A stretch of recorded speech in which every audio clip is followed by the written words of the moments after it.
Muy buenas noches. Bienvenidos al fascinante mundo del petróleo. Hoy tenemos a un petrolero, más de 30 años de experiencia en el sector, el doctor Jorge Vendek Olivella. El doctor Vendek es ingeniero de petróleos y geólogo de la Universidad Nacional de Medellín. Es palinólogo de la Universidad de Viena en Austria. Tiene un posgrado en alta gerencia en el INALDE, en la Universidad de La Sabana. Fue ministro de Obras Públicas y, entre otras cosas, el primer ministro de Transporte que tuvo el país, embajador de Colombia ante la República Federal Alemana. Fue vicepresidente de Exploración y Producción de Ecopetrol, ahí nos conocimos.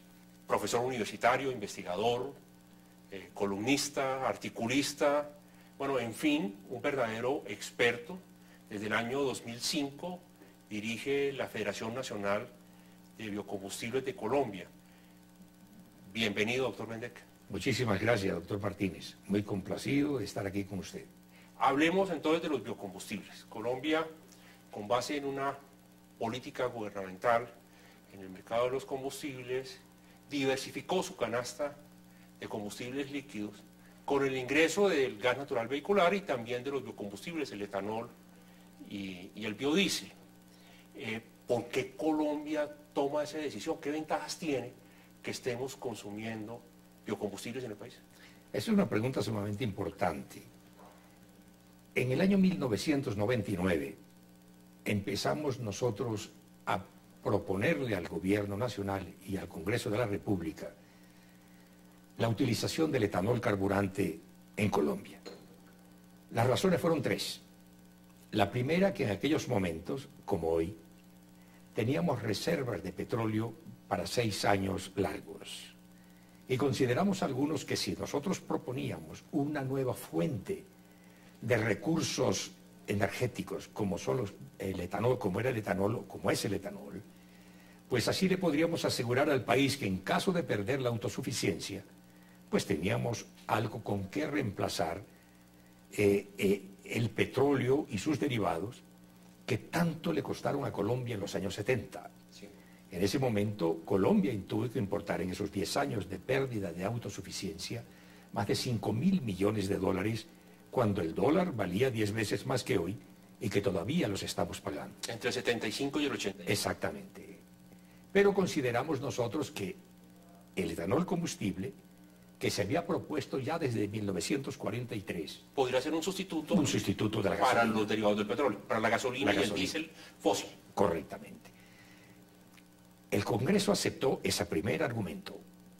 El segundo argumento era que, usted recuerda, las ciudades colombianas eran grises, y en particular la ciudad de Bogotá, con los famosos buses chimenea, sí, y con los automóviles que consumían gasolinas con altísimo contenido de azufre. Es así como, al mezclar un combustible nuevo, derivado de vegetales, que no contiene azufre, ni contiene los componentes que sí tienen los combustibles fósiles, y vamos a reducir de manera proporcional a la mezcla ese tipo de emisiones, tanto a la atmósfera respirable como a la reducción de los gases de efecto invernadero que causan el calentamiento del globo. En otras palabras, tiene una gran cantidad de ventajas ambientales. Pero también se ha dicho que aumenta la superficie sembrada, que aumenta la deforestación. ¿Eso es verdad en Colombia? No, en Colombia no sucede eso. Y la tercera razón por la que el gobierno, el Congreso de la República aceptó expedir esta ley, es que en aquellos momentos no podíamos salir ni siquiera al Cisga, mucho menos salir de Soacha para los llanos orientales, porque estaba la subversión armada. Y consideramos, algunos colombianos, que si le proponíamos al Congreso de la República un proyecto de esta naturaleza, podría el capital acercarse o ir a los centros de violencia en donde los jóvenes tenían dos alternativas, o la guerra o la coca. Ahora una tercera sería la paz, con un trabajo justamente remunerado y sobre todo en tranquilidad, con la familia, con acceso a la seguridad social. Esas tres argumentaciones fueron aceptadas para sembrar caña o para sembrar palma. Correcto. Y para construir las plantas productoras de etanol en esas lejanías de la patria. De esta manera, el Congreso expidió la ley del etanol en el año 2001 y le dio al gobierno nacional 5 años para implementarla. En el caso del biodiesel, en el año 2004, 31 de diciembre, se firma la ley del biodiesel. Y el 1 de enero del año 2008 sale la primera tractomula cargada de biodiesel de la primera planta construida en Colombia, la primera refinería de biodiesel ubicada en Codazzi, Cesar. Y de esta manera, los biocombustibles entran a ser parte de la canasta de los energéticos líquidos. El día 3 de octubre del año 2005 salió la primera tractomula cargada de etanol carburante para empezar la mezcla en el país. ¿Qué tan común es eso en el mundo entero? O sea, en todas partes en el mundo, o en la mayor parte de los países, hay la utilización de biocombustibles como energético. En Estados Unidos, por ejemplo, y en Brasil, que producen el 90% de los biocombustibles del mundo son producidos por ese par de países. En Estados Unidos se produjeron el año pasado 52.000 millones de litros de etanol, provenientes de 140 millones de toneladas de maíz. En Brasil se produjeron 30.000 millones de litros de caña de azúcar. En Colombia produjimos el año pasado 380 millones de litros, es decir, ni siquiera la mitad de una unidad porcentual de lo que producen este par de gigantes. Pero los biocombustibles se usan en muchos países dependiendo de su capacidad de tener las materias primas eficientes para producirlos. Por ejemplo, en Estados Unidos se produce el etanol de maíz, se produce el biodiesel de todas las fuentes, empezando por el cebo, las grasas animales, los aceites que salen de las cocinas y de la soya. En otras palabras, recogen el aceite usado de los restaurantes. Correcto. Y lo usan como combustible, pero tienen que hacer un tratamiento. Como materia prima. Claro, viene el proceso de transformación química, porque el biodiesel es un proceso de transformación eminentemente química. El caso del etanol es un proceso totalmente biológico. Son dos cosas, pero conducen a que el etanol sea compatible con las gasolinas, como que en Colombia se utilizan en todas las gasolinas, corriente y extra, y el biodiesel con el ACPM, como lo llamamos en Colombia, que por cierto es el único país del mundo que llama ACPM, que es la sigla de aceite combustible para motores. De resto, en el mundo se dice diésel. En China se utiliza el etanol de granos, de trigo y de maíz. En Indonesia, obviamente, de palma, de aceite de palma, igual que en Malasia. En la India se utiliza la caña de azúcar para producir etanol y los granos también, cuando es factible. En Canadá se utiliza la soya para producir biodiesel y se utilizan los granos para producir etanol. Dicen que en Colombia, que proviene el biodiesel de la palma, del aceite de palma, que tiene un inconveniente, y es que a temperaturas bajas se solidifica, tiene un problema de que se llena de grumos, y eso puede generar un problema en los motores. ¿No sería mejor que Colombia cambiara de aceite de palma a algún otro producto? El aceite de palma, ¿por qué se produce en Colombia biodiesel con aceite de palma? Porque es lo que más productivo tenemos.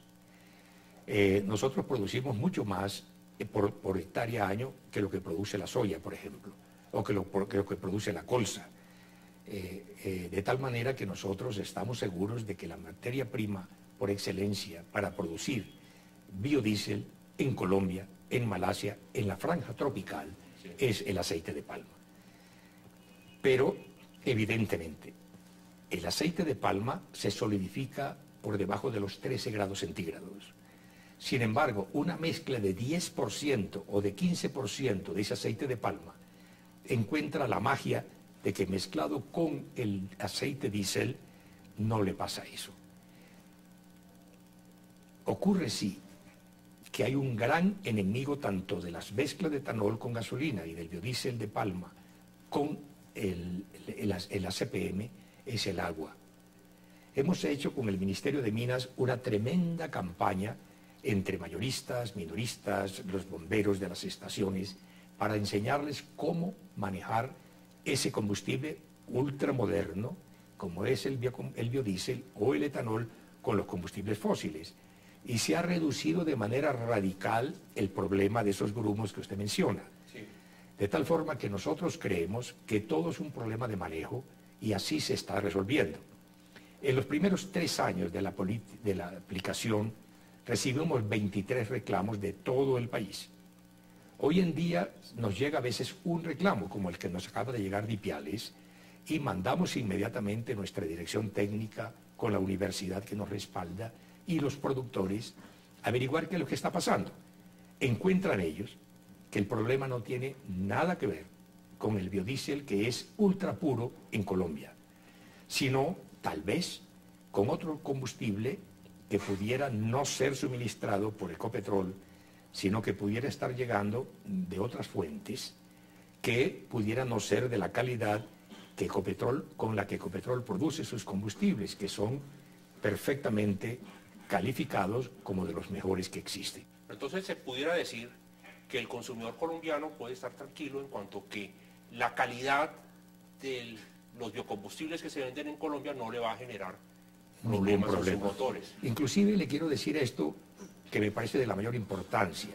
En los propios Estados Unidos, la equivalente que se llama Environmental Protection Agency, la EPA, que es el Ministerio de Ambiente de los Estados Unidos, considera que el etanol de caña de azúcar es un combustible avanzado. Es decir, captura un mínimo del 74% de las emisiones contaminantes de gases de efecto invernadero, contra una reducción de emisiones de gases de efecto invernadero del etanol de maíz que ellos producen. De tal manera que nuestro combustible podría llegar a los Estados Unidos con todos los honores que ellos le están dando al etanol de caña. En el caso del biodiesel, por ejemplo, nuestro biodiesel lo llamamos ultra, porque es tan puro como que puede utilizarse en cualquier ambiente, por supuesto, a temperaturas como las colombianas. En caso de los inviernos crudos de Europa, obviamente nuestro biocombustible, como también los biocombustibles de otras materias primas, tienen el problema de que aumenta su densidad y, por supuesto, tienen que agregársele aditivos a efectos de poder contrarrestar el efecto de la bajísima temperatura de los inviernos allá. Pero suspendamos ahí un momento. Tenemos que hacer una breve pausa. Ya volvemos.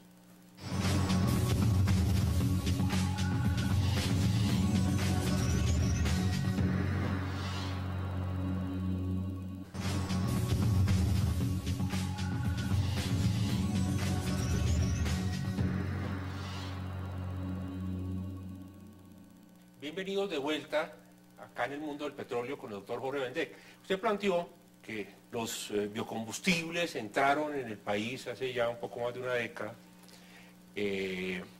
sobre la base de que implicaban unos grandes beneficios al medio ambiente, de que iban a generar empleo. ¿Qué tanto beneficio desde el punto de vista del medio ambiente? ¿Ya hemos visto nosotros una mejora en el país en materia de emisiones? Los estudios que se han hecho demuestran que la reducción de emisiones son proporcionales a las mezclas. El caso del biodiesel, del etanol, entró cuando la gasolina tenía altísimas cantidades de azufre, porque no solamente el diésel de CPM, sino la gasolina también. Y por el bajo porcentaje, las autoridades ambientales no veían la diferencia. Pero en los laboratorios nosotros encontramos que evidentemente las diferencias se dan proporcionalmente a las mezclas, esas reducciones. En el caso del biodiesel, igualmente. ¿Por qué digo yo que entraron coincidente con la ley que obligó a Ecopetrol a vender biocombustibles con bajo contenido de azufre, pero en la misma proporción que se están mezclando cuando los combustibles en Colombia tienen 50% de partes por millón, perdóneme, de azufre, la proporción de mezcla del etanol y del biodiesel reducen también ese 50% por debajo del límite establecido. Hoy en día la mezcla está al 8%. En el etanol. ¿Y el biodiesel? En el biodiesel, en todo Colombia tenemos el 10% de biodiesel, incluyendo las zonas muy altas como Manizales o Ipiales, y el 8% en Bogotá y sus alrededores. ¿Y en promedio cuánto?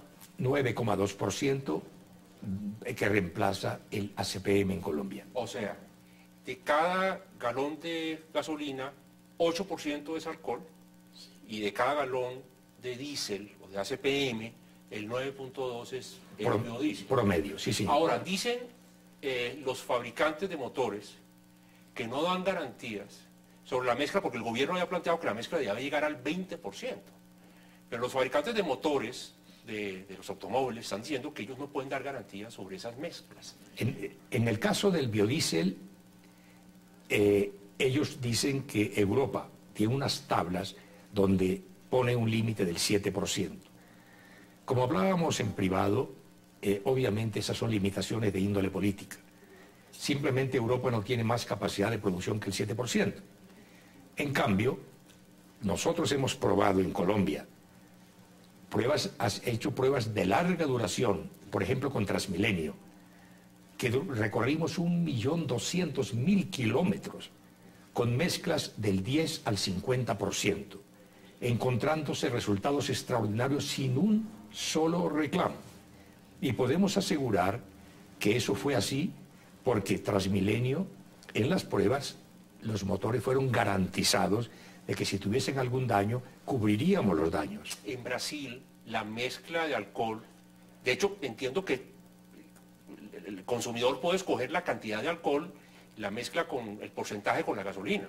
¿Eso es así o no? Sí, pero parcialmente. En el caso de Brasil, la mezcla obligatoria en las gasolinas, hoy en día está en el 25%. Entonces, ¿cómo hacen allá los carros?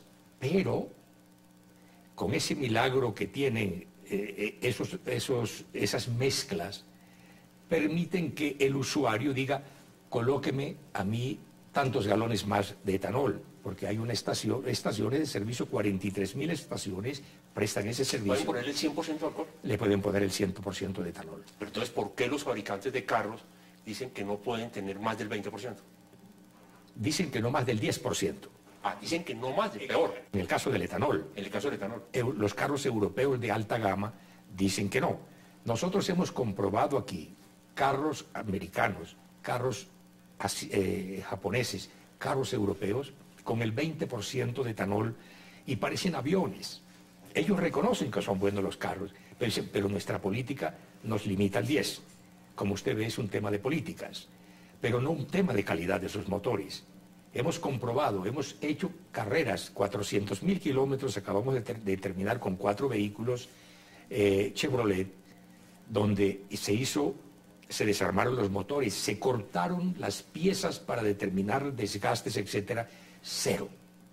Con excelentes respuestas, porque el etanol, para todos los oyentes, aportan unos etanos adicionales, octanaje adicionales, sin cobrarlo.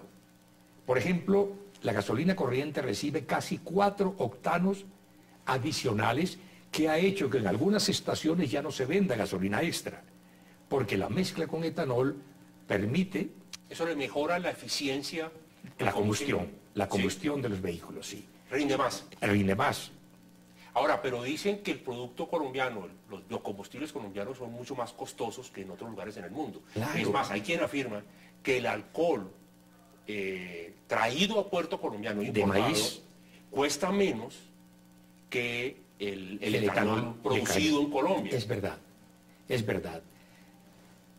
El gobierno tiene una fórmula, porque el gobierno, es importante que se sepa, es quien fija todos los meses el precio que el productor recibe por su etanol y por su biodiesel. No es el productor el que establece los precios, es el gobierno, utilizando unas tablas internacionales que determinan el precio de la materia prima, más un valor, un fee, una tarifa que se le paga al productor.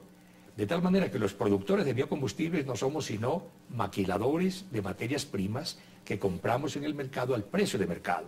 Sí. Y eso es nuestro negocio. Pero por supuesto, como son materias primas colombianas, es un tremendo impacto social el que causa esto. 32.000 empleos directos se han creado en la cadena agroindustrial de los biocombustibles. Esto implica 64.000 empleos indirectos, 96.000 empleos directos más indirectos, o 380.000 personas que derivan sustento de la cadena agroindustrial. Esto es el aporte que nosotros buscábamos cuando ante el Congreso de la República sostuvimos que esto hacía la diferencia entre la paz y la guerra. Y eso se está viendo hoy, donde las plantas de biocombustibles y los grandes cultivos están, no hay violencia. Porque tanto hay trabajo, es decir, toda la mano de obra está consumida y las familias están afiliadas a la seguridad social integral, donde hay opciones de vivienda, escuelas, etc. Uno pudiera decir, el uso de biocombustibles en Colombia ha generado un mejoramiento de la calidad del aire. ¿Cierto? Tiene unas grandes ventajas ambientales, usted ha explicado. Sí. Ha generado una gran cantidad de empleo en el sector agropecuario y además con las refinerías de los biocombustibles. Se ha reducido la dependencia de los hidrocarburos. Claro, ahora, pero tenemos un precio alto que estamos pagando, digamos, los consumidores por estar utilizando ese biocombustible, esos biocombustibles aquí en el país. Pero adicionalmente hay una restricción para aumentar la mezcla que hoy está en el 8 y en el 9% en alcohol y en el biodiesel, por parte de los fabricantes de automotores, de los automóviles, porque dicen no puedo dar garantía más allá de X porcentaje, lo cual limita el negocio en Colombia. Yo le voy a dar una cifra para que podamos distinguir qué es lo que llamamos mayor valor. Entre un galón de ACPM puro y un galón con el 10% de biodiesel de palma, hay 20 pesos de diferencia por cada punto porcentual de mezcla. Eso es todo lo que se paga el consumidor por un mejor número cetano, que hace perfecta la combustión, un equivalente al octanaje, en el caso del etanol, mayor octanaje, sin cobrarlo, unas menores emisiones contaminantes en la atmósfera respirable, que significó en el año 2011-2012 más de 6 billones de pesos al gobierno colombiano por enfermedades y muertes respiratorias y una reducción de las emisiones de gases de efecto invernadero. Eso es una cosa invaluable para el país. Y, por supuesto, tenemos nosotros algo que, como tanto el etanol como el biodiesel son detergentes, no se acumula carbón en los inyectores. Y como el biodiesel es un ultra lubricante, permite que el movimiento de los pistones con un combustible ACPM de bajo contenido de azufre sea perfecto, y la lubricidad aumenta la vida de los vehículos, igual que pasa con el etanol. Y estas cosas, con esos 20 pesos por cada unidad porcentual de incremento, pues tienen compensación todas estas tremendas ventajas de los biocombustibles. Desafortunadamente se nos acabó el tiempo. Quisiera un par de preguntas rápidas, un poco al paredón. El precio de los combustibles, de la gasolina, ¿va a subir o va a bajar en este año? Yo sinceramente creo que si se sigue manteniendo la fórmula actual, que es el precio de referencia internacional más el impuesto a los combustibles más la sobretasa, veo muy difícil que cambie los precios. Vamos a tener estabilidad en los precios. Yo creo que hay una estabilidad de precios, salvo que exista la decisión del gobierno, que está pidiendo más dinero, de reducir los precios de los combustibles, porque importante es decir que el 25% de los recursos del presupuesto central de la nación, con los que se dan los recursos universitarios, carreteras, ejército, policías, educación, etcétera, viene de la industria petrolera. De tal forma que yo no sé dónde va a conseguir más dinero haciendo reformas tributarias para aumentar los impuestos, que yo creo que tampoco sea una buena política. O sea, por condiciones de mercado, ¿usted cree que vamos a tener precios estables? Pero habrá que ver las afugias fiscales que tenga el gobierno nacional. Bueno, doctor Bendech, muchas gracias por venir, por estar con nosotros esta noche. Muchas gracias a ustedes. Los esperamos el próximo domingo en nuestro nuevo horario de las 9 de la noche en el fascinante mundo del petróleo. Buenas noches.